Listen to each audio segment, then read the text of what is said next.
Salut à tous, je suis très content de vous retrouver. Aujourd'hui, on va voir comment créer ton propre programme d'entraînement personnalisé, que tu sois débutant, intermédiaire ou confirmé. Beaucoup de gens suivent des programmes tout faits qui ne correspondent pas spécialement à leurs besoins et ça, c'est la première erreur. Ici, on va ensemble construire un programme qui te corresponde vraiment et qui va te permettre d'obtenir tes résultats efficacement. Allez, c'est parti!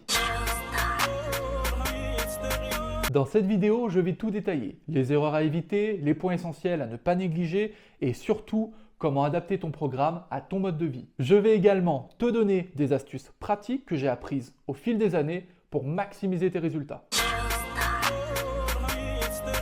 La première étape, ça va être de définir tes objectifs. Est-ce que tu veux prendre du muscle, perdre du poids ou améliorer ta condition physique? Il est crucial d'être précis dans tes objectifs pour mieux structurer ton programme. Fixe-toi des objectifs SMART, spécifiques, mesurables, atteignables, réalistes et temporellement définis. Pour le spécifique, par exemple, au lieu de dire « je veux être en meilleure forme », dis « je veux perdre 5 kg en 3 mois ». Pour le mesurable, suis ton évolution avec des photos, des mesures et un suivi de tes performances. Pour l'atteignable, ne te fixe pas des attentes irréalistes.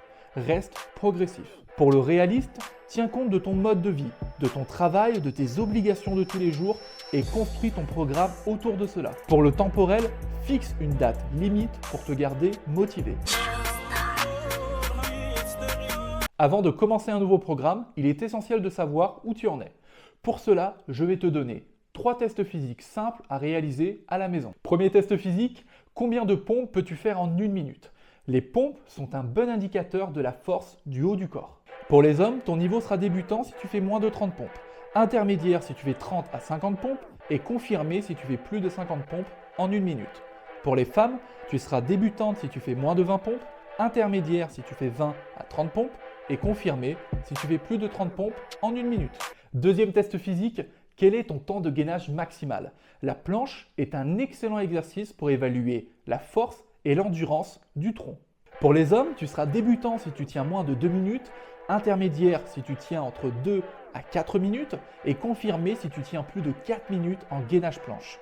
Pour les femmes, tu seras débutante si tu tiens moins d'1 minute, intermédiaire si tu tiens entre 1 à 3 minutes et confirmé si tu tiens plus de 3 minutes en gainage planche. Troisième test physique, combien de squats peux-tu faire en 1 minute? Les squats évaluent la force et l'endurance des jambes et des fessiers. Pour les hommes, tu seras débutant si tu fais moins de 30 squats, intermédiaire si tu fais entre 30 et 50 squats et confirmé si tu fais plus de 50 squats en 1 minute.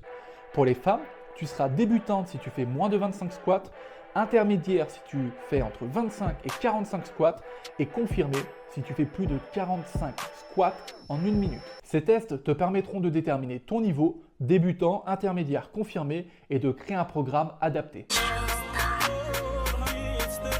La fréquence est un facteur clé pour progresser efficacement. Voici quelques recommandations selon ton niveau. Si tu es débutant, 3 séances par semaine en full body suffiront largement pour commencer. Sur ces séances, tu vas travailler l'ensemble du corps sur chaque entraînement. Pense à bien laisser 24 heures à 48 heures de repos entre les séances. Si ton niveau est intermédiaire, tu pourras faire 4 séances par semaine en split et tu auras 2 options au choix. Si tu choisis l'option de travailler l'ensemble du haut du corps sur une séance et l'ensemble du bas du corps sur l'autre séance, alors tu pourras organiser ta semaine comme ceci. Jour 1, haut du corps. Jour 2, bas du corps. Le jour 3 sera consacré au repos. Jour 4, haut du corps. Jour 5, bas du corps. Et le jour 6 et 7 de ta semaine sera consacré au repos. Si tu choisis la deuxième option de travailler en push-pull-legs, alors tu pourras organiser ta semaine de 2 façons différentes. Cela va dépendre de ton retard physique. Si tu as un retard sur le haut du corps, le jour 1 sera un jour push, le jour 2 pull, jour 3 legs, jour 4 repos et le jour 5 sera consacré au haut du corps. Le but va être de travailler les muscles du haut du corps sur lesquels nous avons un retard. Le jour 6 et 7 de ta semaine sera consacré au repos. Maintenant, si tu as un retard sur le bas du corps, le jour 1 ce sera un jour legs, jour 2 push, jour 3 pull, jour 4 repos. Et jour 5, on va repartir sur une séance legs, séance bas du corps. Et le jour 6 et 7 sera consacré au repos. Si ton niveau est confirmé, tu pourras faire 5 à 6 séances par semaine avec un focus sur chaque groupe musculaire. Tu peux organiser ta semaine comme ceci. Le jour 1, il faudra toujours commencer par le point faible, donc disons les pectoraux.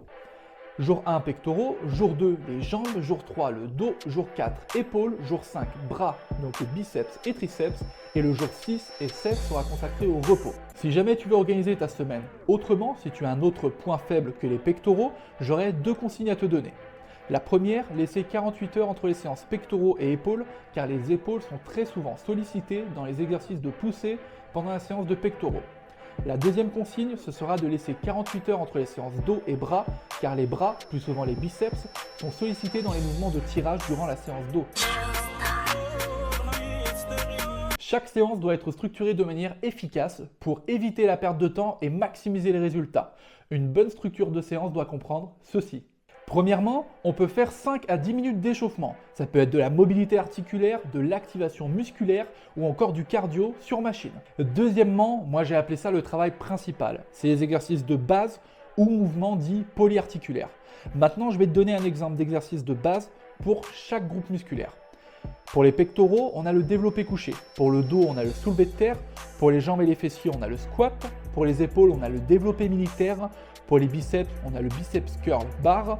Et pour les triceps, nous avons les dips. Troisièmement, les exercices dits complémentaires. C'est un travail ciblé sur des muscles spécifiques. On peut aussi appeler ça les mouvements d'isolation. C'est un mouvement qui va servir à mettre l'accent sur un muscle, à se concentrer, à rattraper un retard.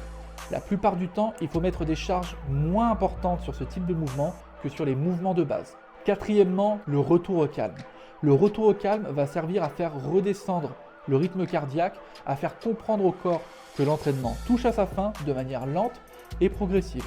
Pour cela, vous pouvez vous installer sur une machine cardio avec un rythme lent pendant 3 à 5 minutes.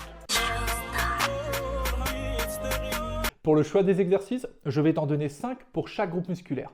Les 5 qui m'ont permis d'évoluer physiquement et d'améliorer mes performances physiques. Pour les pectoraux, les 5 exercices sont le développé couché, le développé incliné, le développé assis à la machine convergente, l'écarté sur banc incliné et l'écarté poulie basse. Pour le dos, les 5 exercices sont le soulevé de terre, le rowing bar, le tirage vertical poulie haute prise large, le tirage vertical poulie haute prise serrée et le tirage horizontal poulie prise serrée. Pour les jambes et les fessiers, les 5 exercices sont le squat, la presse inclinée, le hip thrust, les fentes et le soulevé de terre aux mains. Pour les épaules, les 5 exercices sont le développé militaire, les élévations latérales, les élévations frontales, le face pull poulie haute à la corde et pour finir l'oiseau. Pour les biceps, les 5 exercices sont le curl halter, le curl barre Z, le curl inversé barre Z, le curl marteau et le curl pupitre machine. Et pour finir, pour les triceps, les 5 exercices sont dips à la machine, extension barre au front, extension corde poulie haute, extension barre poulie haute et kickback aux haltères. Le volume d'entraînement est un facteur clé de la progression. On parle ici du nombre de séries et de répétitions effectuées chaque semaine. Voici quelques recommandations. Pour la prise de masse musculaire, je vous conseille de rester dans un panel de 8 à 12 répétitions. Maintenant, pour les séries à effectuer chaque semaine, pour les gros groupes musculaires, pectoraux, dos, jambes et fessiers, je vous conseille 14 à 20 séries. Maintenant, pour les petits groupes musculaires, épaules et bras, je vous conseille 8 à 12 séries. Pour le développement de la force maintenant, je vous conseille de rester dans un panel de 3 à 6 répétitions. Pour les gros groupes musculaires, pour les séries, je vous conseille 4 à 8 séries. Pour les petits groupes musculaires, je ne conseille pas de travailler avec ces charges-là. Mais en fin de séance, vous pouvez faire 3 à 6 séries de 10 à 12 répétitions pour travailler ces petits groupes musculaires qui vous aideront dans les efforts intenses des gros groupes musculaires. Pour finir, pour l'endurance musculaire, je vous conseille de rester dans un panel de 15 à 40 répétitions. La plupart du temps, c'est du travail en circuit mélangeant les différents groupes musculaires. Il n'y a pas vraiment de série limite. Cela dépend énormément de la charge utilisée et du nombre d'entraînements en circuit fait dans la semaine. Suivre ta progression est essentiel. Note tes performances, ton ressenti ou encore ton énergie dans un carnet ou une application. La surcharge progressive est la clé de la progression.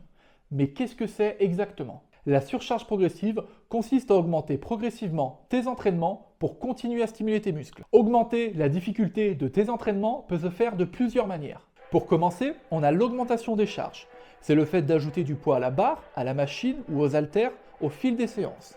On peut aussi augmenter le volume, c'est le fait d'ajouter des répétitions ou des séries à ton entraînement. On peut aussi modifier le tempo, c'est le fait de contrôler et exécuter plus lentement tes mouvements.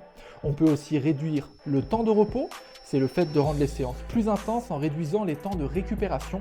Et pour finir, on peut aussi varier les exercices. C'est introduire de nouveaux exercices ou de nouvelles variantes pour éviter la stagnation. L'important en fait, c'est de progresser à ton rythme, sans brûler les étapes. Trop vouloir en faire d'un coup peut conduire à des blessures ou du surentraînement. La patience et la constance sont tes meilleurs alliés. Un programme efficace ne se limite pas à l'entraînement. La récupération et la nutrition jouent un rôle clé. Pour le sommeil, vise au moins 7 à 9 heures de sommeil par nuit pour une récupération complète. Pour l'hydratation, bois 2 à 3 litres d'eau par jour pour une hydratation optimale. Pour l'alimentation, privilégie des repas riches en protéines, glucides complexes et bonnes graisses. Maintenant que tu as toutes les cartes en main, je t'encourage fortement à prendre un moment pour mettre tout ça en pratique. Si tu as des questions, des interrogations, je te laisse m'écrire un commentaire sous cette vidéo et j'y répondrai avec grand plaisir.